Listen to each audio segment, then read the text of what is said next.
Всем привет! Меня зовут Янина, и вы на канале Дикое Полевание. 4 телеканала, 2 газеты, 1 информагентство и 1 радио. Каждый день к 9 утра в Лукашенковский дворец через задний вход, парадный открыт только для агровождя, приезжает примерно 1,5 десятка так называемых журналистов. Приезжают, чтобы стать глоткой шкловского шпицевода и явить его образцом справедливости, заботы и, конечно же, юмора. Служба эта не менее опасна и трудна, чем у героев пропагандистского сериала. Любимое занятие усатой кокетки вовсе не орать на трясущихся чиновников, как многие могли подумать, а смотреть на себя в телевизоре.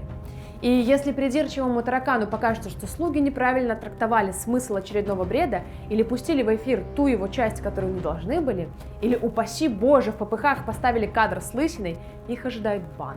Достанется им, Сандре и главе СМИ, ведь именно они отвечают за то, что выходит на экран. Ввиду большого объема работы и сжатых сроков, это некому контролировать, а ведь именно телевизор важнейший из каналов госпропаганды. В той же Совбелке материалы успевают вычитать идеологи и чекисты, а Белта не дает ничего, кроме прямых цитат Лукашенко, хотя и в них порой делает ошибки. Кто же все эти продавшие душу дьяволу люди и что ими движет? Искренне ли они верят в то, что доносят до публики, или делают грязную работу исключительно за деньги? Сегодня я отвечу на этот вопрос. Но прежде чем мы начнем, я хочу вас попросить поставить лайк и написать комментарий под этим видео. Так вы поможете в распространении данного материала. И если вы хотите, вы можете помочь в финансовой работе моей команде. Все ссылки будут в описании. Лукашенковский пул – одно из немногих мест, где ценят что-то, кроме лояльности. Чтобы попасть туда, нужно иметь немного таланта и ума. По этим критериям не проходит, например, озаренок. Или хотя бы привлекательную внешность. Привет, гладкой. По крайней мере, это работало до 2020 года, ведь нынешнее поколение пула – это призыв относительно некровожадных десятых годов. А вообще, редкие журналисты работают в пуле больше 5 лет. Обычно такого срока достаточно, чтобы получить какую-нибудь непыльную, но денежную руководящую должность. Это к вопросу о мотивах. Известно, что с наибольшим трепетом агрофюрер ждет новостей на ОНТ. Этот канал задумывали в администрации как альтернативу слишком академичному и теряющему популярность БТ. Советскую труху на Майкоенко 9 оставили колхозному электорату, а стильно-модно-молодежные новости зарядили на коммунистической. За образец взяли российский НТВ. ОНТ позволили начинать итоговый выпуск не с Лукашенко, а с криминала или, к примеру, погодных аномалий. А на первых порах разрешили даже критику, но только местных чиновников, например, председателей колхозов, на фоне которых усатый Курощуп должен был выглядеть мудрым и крепким хозяйственником. Итак, кто же нынче скрашивает вечера Лукашенко у телевизора?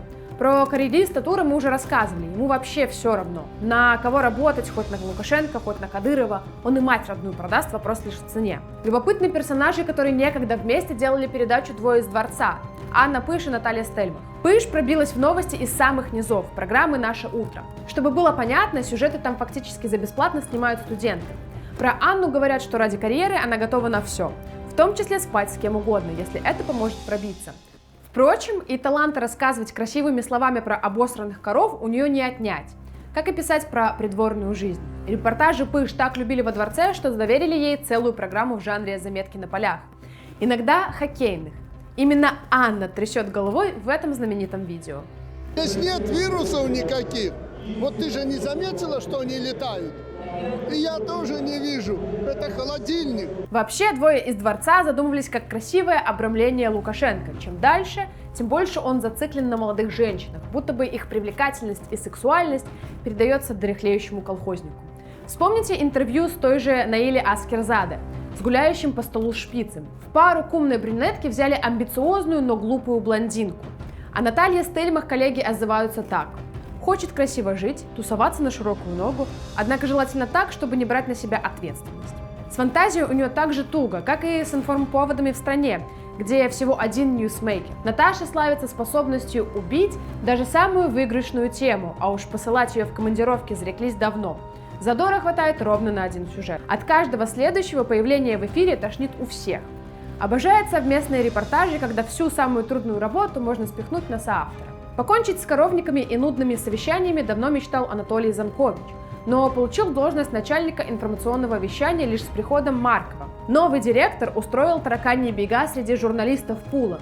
Победил Занкович. Он первый понял, что больше всего любит лысый дознаватель – лесть.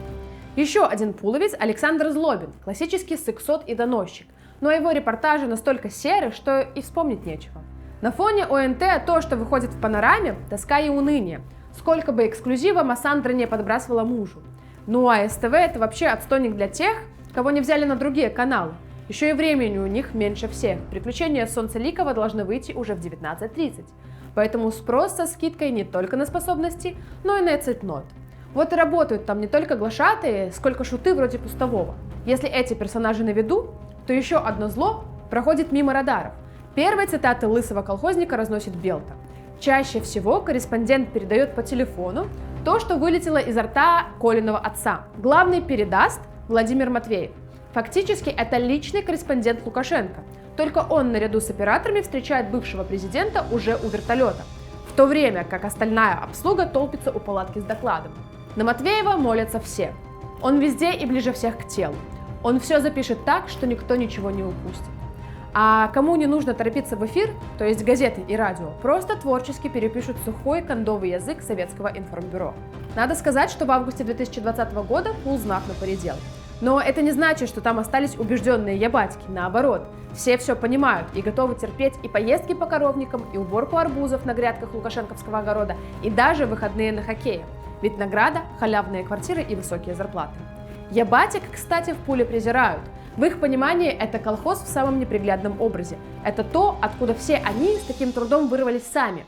Но также искренне эти кадры боятся и ненавидят свободных белорусов, потому что это угроза их безбедному существованию. Ведь после падения или смерти Лукашенко даже самые талантливые получат волчьи билеты и вынуждены будут навсегда уйти из профессии. Они не пытали и не насиловали на Окрестином, не избивали на улицах и в автозаках, и этим когда-нибудь будут оправдываться. Но их корысть и беспринципность привела к тому, что сотни людей оказались в тюрьме, тысячи вынуждены были покинуть Беларусь, не обошлось и без погибших. И за все это придется ответить и умной брюнетке, и глупой блондинке, и всем остальным. В истории есть примеры, когда пропагандистов судили и карали так же, как и военных преступников. Один из них Уильям Джойс, член Британского фашистского союза и один из основателей Национал-социалистической лиги, которая продвигала антисемитские идеи. Накануне Второй мировой, опасаясь ареста, он вместе с женой бежал в Германию. Там принял немецкое гражданство и стал вести англоязычную радиопередачу «Говорит Германия». И хоть это была, конечно, оголтелая нацистская пропаганда, саркастические шутки Джойса пользовались популярностью у британцев. По подсчетам английских спецслужб, аудитория передачи составляла около 6 миллионов человек. За характерную дикцию, напоминающую собачий лай, ведущего прозвали «Лорд Гав-Гав». Гитлер ценил своего пса и даже наградил его Железным крестом. После падения Берлина Джойс пытался сбежать в Данию, но его выдал знакомый каждому голос. Гав-Гава схватили британские войска. Он был приговорен к смертной казни и повешен в тюрьме Уансвор. Напишите в комментариях, какая судьба ждет наших пропагандистов. Спасибо вам, что досмотрели этот ролик, и до новых скорых встреч. Живе Беларусь!